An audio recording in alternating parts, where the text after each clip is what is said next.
Pro కబడ్డీలో డుప్కీ king అంటేనే పర్దీప్ నర్వాల్. ఈ రైడింగ్ లెజెండ్ జర్నీని సీజన్ వైజ్ టీమ్స్ మరియు రైట్ పాయింట్స్తో చూద్దాం. సీజన్ 2లో బెంగళూరు బుల్స్తో పీకేఎల్లోకి ఎంట్రీ ఇచ్చాడు. 6 మ్యాచెస్లో 9 రైట్ పాయింట్ చేశాడు. సీజన్ 3లో పట్నా పైరేట్స్లోకి వెళ్ళాడు. 16 మ్యాచెస్లో 116 రైట్ పాయింట్ చేశాడు. ఈ సీజన్లో హైయెస్ట్ రైట్ పాయింట్ చేస్తూ పట్నా పైరేట్స్ ట్రోఫీ గెలవడంలో మెయిన్ రోల్ ప్లే చేశాడు.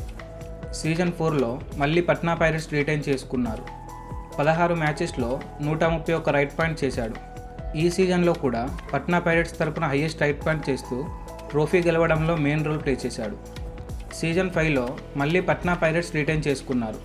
26 మ్యాచెస్లో 369 రైట్ పాయింట్ చేస్తూ ట్రోఫీ గెలిచారు. కన్సిస్టెంట్గా హైయెస్ట్ రైట్ పాయింట్ చేస్తూ హ్యాట్రిక్ టైటిల్స్లో పట్నా పైరేట్స్కి మెయిన్ పిల్లర్గా నిలిచాడు. సీజన్ 6లో మళ్ళీ పట్నా పైరేట్స్ రిటైన్ చేసుకున్నారు. 21 మ్యాచెస్లో 233 రైట్ పాయింట్ చేశాడు. ఈ సీజన్లో కూడా పట్నా పైరేట్స్ తరపున హైయెస్ట్ రైట్ పాయింట్ చేశాడు. సీజన్ 7లో మళ్ళీ పట్నా పైరేట్స్లోనే ఆడుతూ 22 మ్యాచెస్లో 302 రైట్ పాయింట్ చేశాడు. కంటిన్యూగా 5 టైమ్స్ పట్నా పైరేట్స్కి హైయెస్ట్ రైట్ పాయింట్ చేస్తూ వస్తున్నాడు.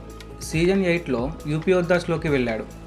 24 మ్యాచెస్లో 188 రైట్ పాయింట్ చేశాడు. సీజన్ 9లో మళ్ళీ యూపీ యోద్ధాస్ రిటైన్ చేసుకున్నారు. 22 మ్యాచెస్లో 220 రైట్ పాయింట్ చేశాడు. సీజన్ 10లో మళ్ళీ యూపీ యోద్ధాస్ రిటైన్ చేసుకున్నారు. 17 మ్యాచెస్లో 122 రైట్ పాయింట్ చేశాడు. సీజన్ 11లో తన ఓల్డ్ టీమ్ అయిన బెంగళూరు బుల్స్లోకి మళ్ళీ వచ్చాడు. 20 మ్యాచెస్లో 111 రైట్ పాయింట్ చేశాడు. ఇక సీజన్ 12లో ఎవరు ఎక్స్పెక్ట్ చేయని విధంగా ఆక్షన్లో అన్సోల్డ్ అయ్యాడు. Pardeep Narwal PKL journey legend స్టేటస్కి reason records, titles, clutch performance and iconic dubki. ఈ జర్నీలో మీ ఫేవరెట్ పర్దీప్ నర్వాల్ మూమెంట్ ఏంటి? కామెంట్ చేయండి. ఇలాంటి మరిన్ని వీడియోస్ కోసం ఆట అభిమానాన్ని సబ్స్క్రైబ్ చేయండి.